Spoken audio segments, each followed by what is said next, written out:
پاکستان میں بارشوں نے تباہی مچا دی ہے۔ اب تک 200 سے زیادہ لوگ 221 بتایا جا رہا ہے وہ جام بحق ہو چکے ہیں، اور اتنے ہی بلکہ اس سے کچھ زیادہ زخمی ہیں جو ہاسپٹلز میں پڑے ہوئے ہیں۔ اس کے ساتھ ساتھ لوگ گھروں سے بے گھر بھی ہو رہے ہیں، لیکن ابھی یہ محدود پیمانے پر سارا کچھ ہو رہی ہے۔ بارشوں کی وجہ سے سارا کچھ ہوا ہے۔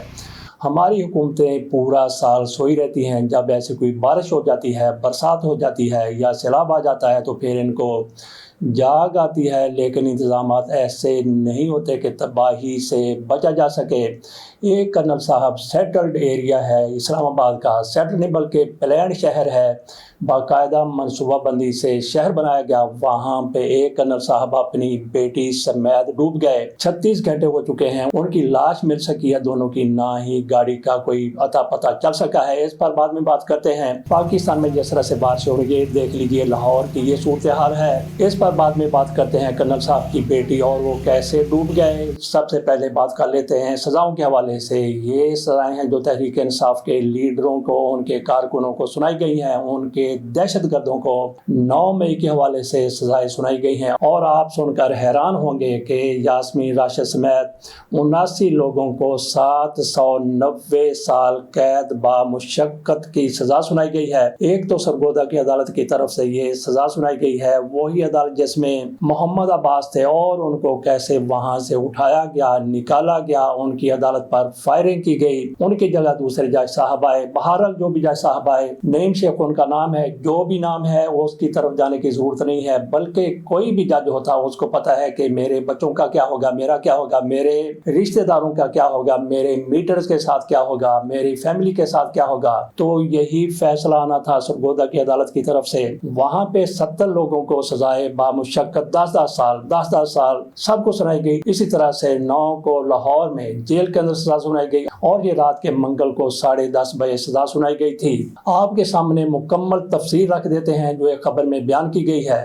سرگودا کی انسداد دہشت گردی کی عدالت نے 9 مئی کیس میں opposition leader Punjab assembly Malik Ahmad Khan بھچر سمیت 70 افراد کو 10 سال قید کی سزا سنا دی۔ لاہور کی عدالت نے یاسمین راشد، محمود رشید کو 10 برس کی سزا سنائی ہے، جبکہ شاہ محمود قریشی سمیت 6 ملزموں کو بری بھی کر دیا گیا۔ ملزموں کے خلاف سزا کا حکم مقدمہ 72/2023 میں سنایا گیا۔ یہ مقدمہ میاں والی کے علاقے موسیٰ خیل کے تھانے میں درج کیا گیا تھا۔ مقدمہ توڑ پھوڑ، املاک کو آگ لگانے اور ہنگامہ آرائی کرنے پر انسداد دہشت گردی کی دفعات کے تحت درج کیا گیا تھا۔ سرگودا کی انسداد دہشت گردی کی عدالت سے ملک احمد خان بھچر کے علاوہ صدر سینٹرل پنجاب احمد چٹھا اور سیکرٹری جنرل بلال اعجاز سمیت 70 افراد کو سزا سنائی گئی۔ ملک احمد خان بھچر کو سزا سنائے جانے کے بعد ان کی نااہلی اور ڈی سیٹ ہونے کا خدشہ بھی منڈلانے لگا ہے۔ 9 مئی 2023 کو القادر ٹرسٹ میں عمران خان کی اسلام آباد ہائی کورٹ کے احاطے سے گرفتاری کے بعد پی ٹی آئی کی طرف سے ملک گیر احتجاج کیا گیا تھا۔ خصوصی عدالت کے جج شیخ نعیم نے ٹرائل کا سامنا کرنے والے 70 رہنماؤں کو 10 سال قید با مشقت کی سزا سنائی، جبکہ مقدمے میں پی ٹی آئی کے سینئر رہنما عمر ایوب خان سمیت 70 سے زائد ملزم تاحال مفرور ہیں، جنہیں عدالت نے اشتہاری قرار دیا۔ 36 نامزد، جبکہ سابق وزیر اعظم عمران خان اور 150 سے زائد نامعلوم ملزمان شامل ہیں، جن میں سے درجن سے زائد ملزموں کو عدالت پیشی سے استثناء حاصل تھا۔ عدالت میں 50 گواہوں کی شہادتیں قلم بند کی گئیں۔ ملک احمد بھچر نے سزا کا فیصلہ لاہور ہائی کورٹ میں چیلنج کرنے کا اعلان کیا ہے۔ ملک احمد خان بھچر نے PPP 87 میاں والی سے صوبائی اسمبلی کی نشست جیتی تھی۔ وہ اپوزیشن لیڈر پنجاب اسمبلی کے طور پر 22 مارچ 2024 کی تاریخ کو مقرر کیے گئے تھے۔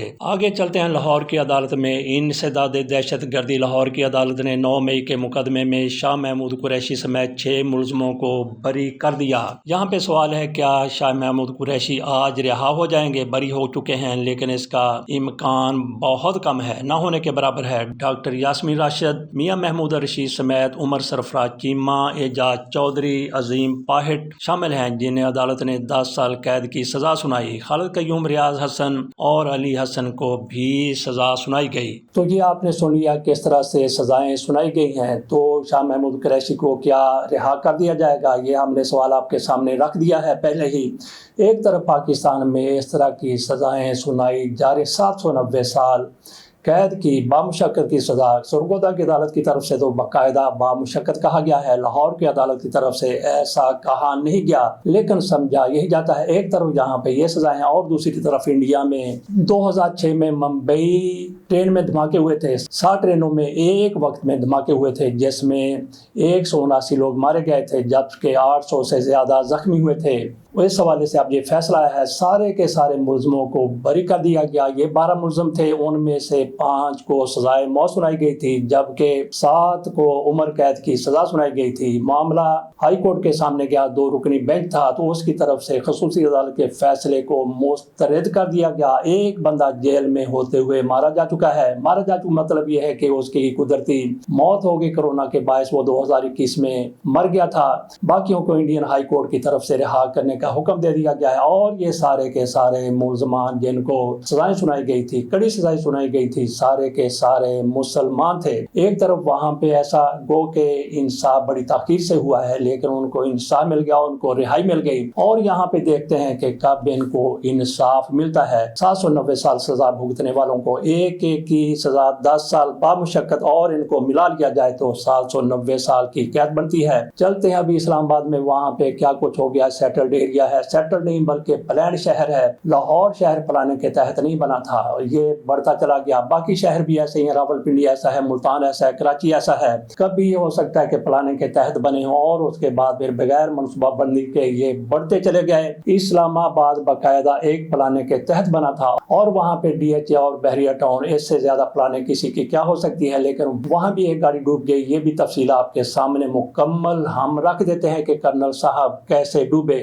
برساتی نالے میں بہہ جانے والی ایک گاڑی میں سوار باپ بیٹی کا تاحال کوئی سراغ نہیں مل سکا، جبکہ ان کی تلاش کے لیے کیا گیا ریسکیو آپریشن 10 گھنٹے بعد روک دیا گیا تھا۔ منگل کی صبح اسلام آباد کے علاقے ڈی ایچ اے فیز 5 میں طوفانی بارش کے باعث نالے میں آنے والی طوفانی کے نتیجے میں کار میں سوار باپ بیٹی پانی میں بہہ گئے تھے۔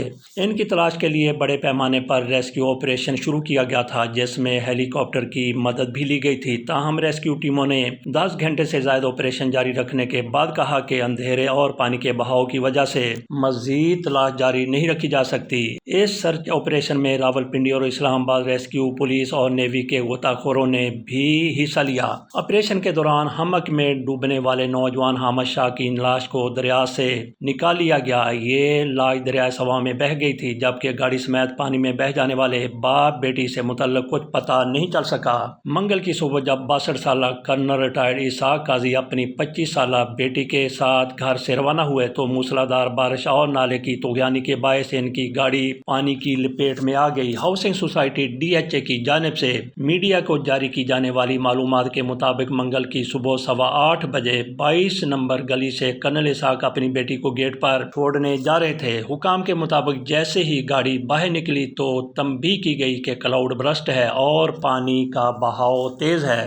واقعے کی ایک ویڈیو بھی منظر عام پر آئی ہے جس میں گاڑی کو برساتی نالے میں بہتے ہوئے دیکھا جا سکتا ہے۔ ویڈیو میں یہ بھی دیکھا جا سکتا ہے کہ باپ بیٹی گاڑی سے ہاتھ باہر نکال کر مدد کے لیے پکار رہے ہیں۔ واقعے کے بعد ریسکیو ٹیمیں اور متعلقہ انتظامیہ فوری طور پر موقع پر پہنچ گئیں اور اس وقت سرچ آپریشن شروع کر دیا گیا، لیکن افسوس کے ساتھ کہنا پڑتا ہے کہ 24 گھنٹے گزرنے کے باوجود بھی ان باپ بیٹی کا کوئی پتہ نہیں چل سکا۔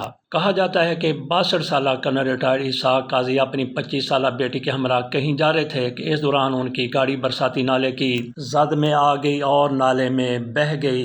باقی خبروں کی طرف چلتے ہیں۔ میاں اظہر صاحب 90 سال کی عمر میں انتقال کر گئے۔ حماد اظہر کے والد ہیں، انہوں نے انتخابات میں حصہ لیا تھا کیونکہ حماد اظہر روپوش ہو گئے تھے، وہ چھپے ہوئے تھے، ان کی تلاش جاری تھی کہ انہوں نے اپنے ابا جی کو اپنی جگہ پہ الیکشن لڑوا دیا، انہوں نے اپنے کاغذ واپس لے لیے تھے۔ تو میاں اظہر صاحب کا 88 سال کی عمر میں آج آدھی رات کے وقت انتقال ہو گیا۔ انہوں نے کاف لیگ بنائی تھی، کاف لیگ کے وہ صدر تھے، وزیر اعظم بننے والے تھے کہ چودھری شجاعت حسین صاحب کی طرف سے کچھ ایسی بازی گری کر دی گئی کہ میاں اظہر صاحب ہار گئے، اور اس کے بعد پھر چودھری شجاعت حسین بھی وزیر اعظم بننا چاہتے تھے، لیکن پرویز مشرف نے کہا کہ نہیں نہیں نہیں، اور انہوں نے ظفر اللہ جمالی کو وزیر اعظم بنا دیا تھا۔ میاں اظہر صاحب کی شہرت بڑی اچھی تھی، وہ لارڈ میئر بھی لاہور کے رہ چکے ہیں، اسی طرح سے وہ کئی وزارتیں بھی گزار چکے ہیں، ہنڈا چکے ہیں۔ بہرحال 90 سال کی عمر میں ان کا انتقال ہو گیا جب وہ MNA بھی موجودہ تھے۔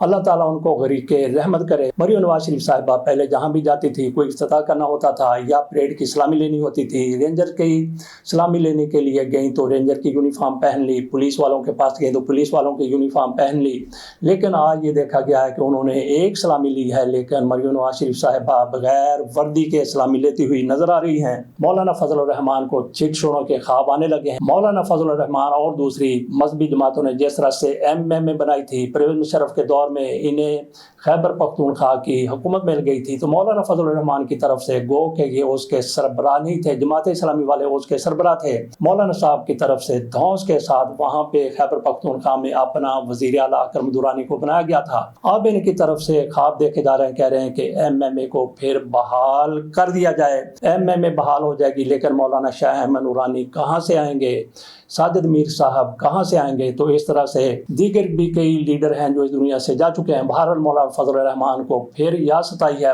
بڑے اقتدار کی، بہت بڑے اقتدار کی، اور یہ وہاں پہ اپوزیشن میں تھے، پرویز مشرف کی مخالفت کرتے تھے، لیکن جب آئین میں ترمیم کی بات آئی تو ان کی طرف سے سرنڈر کر دیا گیا۔ تو مولانا فضل الرحمان صاحب ایسے سرنڈر کے لیے پھر ایک بہت بڑا بلنڈر اس کو کہہ لیں، جو بھی کہہ لیں، کہ MMA بنانے جا رہے ہیں۔ تو باقی تھوڑی سی بات کر لیتے ہیں شیر باز صادق صاحب کی۔ وہ باقاعدہ مکر گئے ہیں، جیسا کہ وہاں پہ بانوں کو اور احسان کو مار دیا گیا تھا، گولیاں ماری گئی تھی، بڑا عبرت کا نشان بنا دیا گیا تھا، کہا گیا تھا کہ انہوں نے بھاگ کر شادی کی ہے، شادی کیا، یہ بھاگ کر چلے گئے تھے، تو ان کو گرفتار کیا گیا صادق صاحب کو۔ تو ان کی طرف سے اب یہ کہا گیا ہے کہ یہ میں نے فیصلہ نہیں کیا تھا، بلکہ یہ تو گاؤں کی طرف سے کیا گیا فیصلہ تھا۔ لیکن اب تک جتنی بھی تحقیقات سامنے آ چکی ہیں اس میں یہی ہے کہ یہی صادق صاحب انہوں نے ہی فیصلہ کیا تھا، اور ان کے فیصلے پر عمل بھی ہو گیا تھا۔ لیکن اب جب کہ ان کو حوالات کی کوئی تپش پہنچی ہے تو انہوں نے بالکل ہی انکار کر دیا۔ دیکھتے ہیں کہ اس معاملے میں، اس کیس میں کیا ہوتا ہے۔ اجازت دیجیے، اللہ حافظ۔